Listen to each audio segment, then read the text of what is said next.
सभी प्यारे बच्चों को नमस्कार। आपका अपना यूट्यूब चैनल LKM मीना पे सभी का स्वागत है। तो प्यारे बच्चों, आज की वर्कशीट हमारी शिक्षा निदेशालय की तरफ से दी जाने वाली वर्कशीट नंबर 88 और विषय हमारा सामाजिक विज्ञान। यहाँ पे सभी बच्चे अपना नाम लिखें, यहाँ पे अपने कक्षा अध्यापक का नाम लिखें। आज की तारीख हमारी 25/2/2021 और दिन हमारा है बेटा गुरुवार का। और ये वर्कशीट कक्षा 10 के बच्चों की है, ठीक है ना। तो आपने अच्छे से समझा होगा पिछली वर्कशीटों को, तो मैं आशा करता हूँ कि आपको ये वर्कशीट भी अच्छे से समझ में आएगी। तो आप सब वीडियो को अंत तक देखकर अच्छे से समझने का प्रयास करें। पिछले गत वर्षों से कि CBSE ने क्या कह रहा है कि ये जो सामाजिक विज्ञान के जो चैप्टर हैं इनको अनुच्छेद के रूप में आपके सामने प्रस्तुत करके दिया है, जिससे बच्चे क्या करें, इस अनुच्छेद को पढ़कर नीचे दिए गए क्वेश्चन के आंसरों को आसानी के साथ हल कर सकें और जिससे बच्चों को भी कि एक तरह से डिस्क्रिप्शन के साथ साथ उनको वस्तुनिष्ठ क्वेश्चन भी तुरंत के तुरंत याद हो जाए और वो अच्छे नंबर ला सकें। तो इस अनुच्छेद को क्या करें, आपको इसको 2 से 3 मिनट पढ़ना है और नीचे दिए गए क्वेश्चन आंसरों को इसी अनुच्छेद से पढ़कर आपको उनका हल करना है, ठीक है। तो शुरू करते हैं आज की वर्कशीट। कि बहुत सारे राष्ट्रवादियों को लगता था कि अंग्रेजों के खिलाफ संघर्ष अहिंसा के जरिए पूरा नहीं हो सकता था, कि दो दल बट गए, एक तो भाई नरमपंथी एक गर्मपंथी, ठीक है। तो इनको लगता था भाई अहिंसा जो गांधी जी पाठ पढ़ा रहे हैं अहिंसा का, तो उससे तो भाई क्या देश को आज़ादी मिलना नहीं है। तो क्या हुआ, 1928 में दिल्ली में स्थित फिरोज शाह कोटला मैदान में हुई बैठक में हिंदुस्तान सोशलिस्ट रिपब्लिक आर्मी, जिसे हम HSRA कहते हैं, HSRA भी हम कहते हैं शॉर्ट में, ठीक है। तो इसकी फुल फॉर्म होगी हिंदुस्तान सोशलिस्ट रिपब्लिक आर्मी की स्थापना हुई। इसके नेताओं में भगत सिंह, जतिन दास और अजय घोष थे। बेटा कौन थे? अजय घोष शामिल थे। देश के विभिन्न भागों में कार्रवाई करते हुए HSRA ने ब्रिटिश सेना के कई प्रतीकों को क्या कर रहा भाई निशाना बनाया। 1929 में भगत सिंह और बटुकेश्वर दत्त ने लेजिस्लेटिव असेंबली में बम फेंका। उसी साल उसने ट्रेन को क्या किया, उसी साल उस ट्रेन को उड़ाने का प्रयास भी इन्होंने किया, जिसमें लॉर्ड इरविन यात्रा कर रहे थे, जो अंग्रेजी अफसर थे वाइसराय, तो उसको भी उड़ाने का प्रयास किया था उन्होंने। जिस समय भगत सिंह पर मुकदमा चला, उन्हें फांसी भी दे दी गई और उस समय उनकी उम्र कितनी बेटे तक, केवल 23 साल उनकी उम्र थी जब उनको भगत सिंह को फांसी दी गई। अपने मुकदमे के दौरान भगत सिंह ने कहा कि वे बम और पिस्तौल की उपासना नहीं करते, बल्कि समाज में क्या लाने चाहते हैं, वो तो क्रांति करते हैं। मतलब उनको किसी को मारना उद्देश्य नहीं है, उनको तो वह है कि जो है हमारा समाज सोया है उसमें क्या लाना चाहते थे, वो क्रांति लाना चाहते थे। क्रांति मानव जाति का जन्म अधिकार है जिसका अपहरण नहीं किया जा सकता। स्वतंत्रता प्रत्येक मनुष्य का जन्म सिद्ध अधिकार है। श्रमिक वर्गीय समाज का वास्तविक पोषक है, कि जो श्रमिक करते हैं, जो मेहनत करते हैं, तो वही लोग वास्तव में समाज का पोषक है। जनता की सर्वोपरि सेना की स्थापना श्रमिक वर्ग का अंतिम लक्ष्य है। इन आदर्शों के जरिए, इस विश्वास के जरिए हमें जो भी दंड दिया जाए हम उसका सहर्ष स्वागत करेंगे। क्रांति की इस पूजा वेदी पर हम अपना यौवन नैवेद्य के रूप में लाएं, क्योंकि ऐसे महान आदेश के लिए बड़े से बड़ा त्याग कर भी क्या होता है बेटा, कम होता है। तो ऐसा भगत सिंह कहते थे। हम असंतुष्ट हैं और क्रांति के आगमन की उत्साहपूर्वक प्रतीक्षा कर रहे हैं। इंकलाब जिंदाबाद। तो ये बेटा क्या किसने कहा था, ये पूरा भगत सिंह ने कहा था कि उनका ये बम फेंकना, ये करना कि भाई किसी को मारना उनका उद्देश्य नहीं था। जो हमारा ये समाज सोया हुआ है, जो स्वतंत्रता चाहता ही नहीं है और ये अंग्रेजों की जो शोषण कार्य नीतियाँ इनको अपना रहा है, तो उसके खिलाफ क्या करना चाहते थे भगत सिंह, उसके खिलाफ बेटा क्रांति वो लाना चाहते थे, इसलिए उन्होंने बम फेंका। ओके बेटा, तो इसको पैसेज को हमने अच्छे से पढ़ा। अब देखते हैं बेटा इस पैसेज से हमारे 4 क्वेश्चन आए हुए हैं, तो इनका हम आंसर करते हैं। कि हिंदुस्तान सोशलिस्ट रिपब्लिक की स्थापना कब हुई थी, तो बेटा हमने इसमें अच्छे से पढ़ा। तो इसकी स्थापना कब हुई थी, कि सन 1928 में हुई थी, ठीक है ना बेटा। तो ये इसके आंसर में हम कर लेंगे, ठीक है। देखो कितना आसान है, इसी से हमने पैसेज से आंसर छाट लिए। भगत सिंह के क्रांतिकारी विचारों पर प्रकाश डालिए। तो जो उसके क्रांतिकारी विचार थे,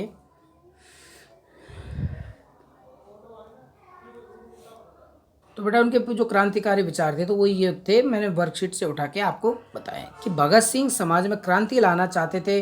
भगत सिंह के अनुसार स्वतंत्रता प्रत्येक नागरिक का क्या बेटा जन्मसिद्ध अधिकार है, और भगत सिंह स्वतंत्रता और समाज में बदलाव के लिए कोई भी दंड स्वीकार करने के लिए तैयार थे।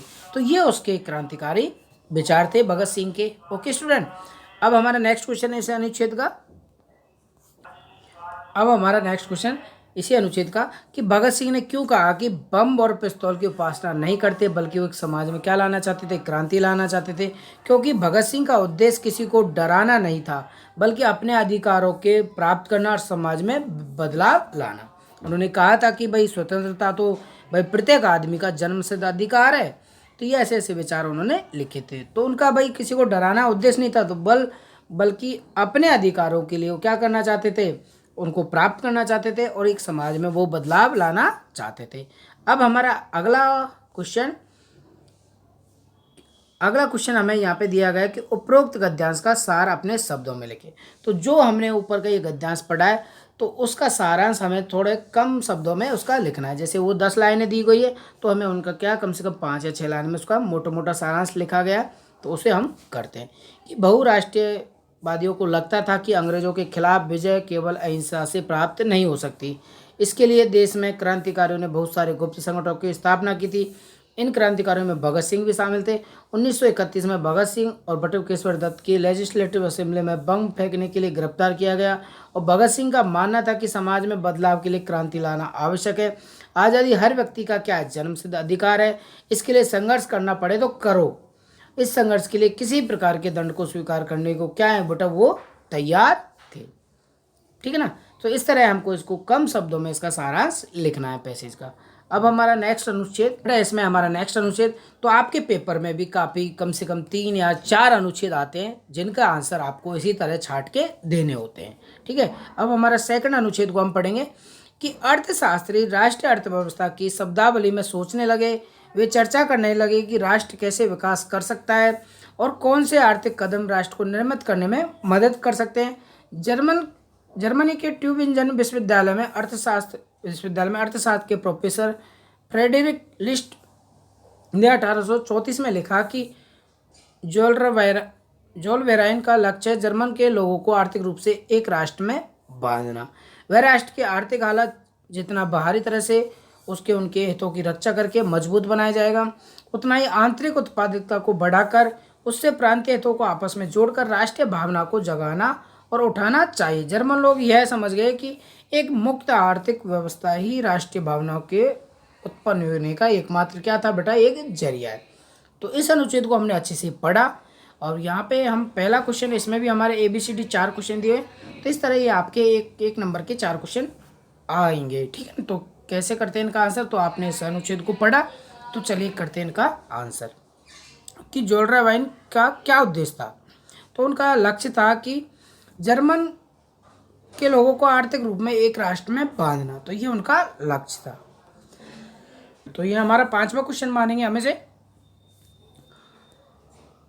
कि जोलवेराइन का उद्देश्य था कि जर्मन के लोगों को आर्थिक रूप से एक राष्ट्र में बांध देना। ठीक है, हमने इसको अनुच्छेद से लिखा, तो इतना ही हम इसमें लिखेंगे। उनको बेटा आपका 1 नंबर पक्का।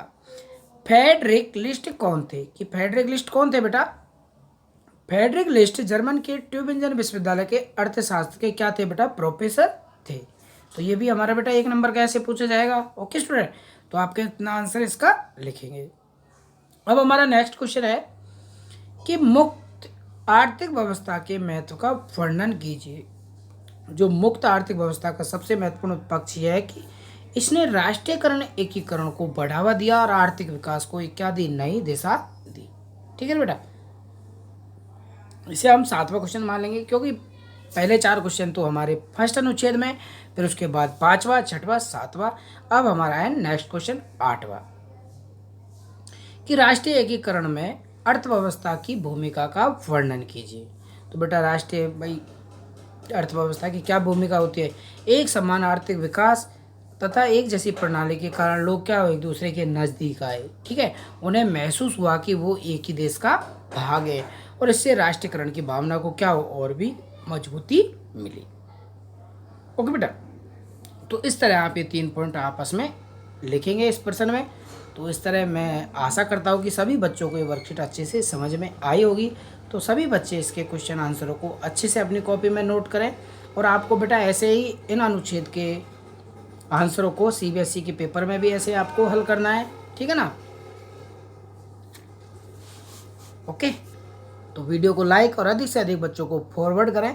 थैंक यू बेटा। कोई कठिन काम नहीं है बेटा अनुच्छेद से प्रश्नों के उत्तर को हल करना। आप आसानी से अनुच्छेद को पढ़ें और आसानी से उसको मिलान करते हुए, क्वेश्चन का मिलान करते हुए अनुच्छेद में आप उसका आंसर लिख देंगे तो आपको नंबर पूरा मिलेगा। Okay student, bye bye.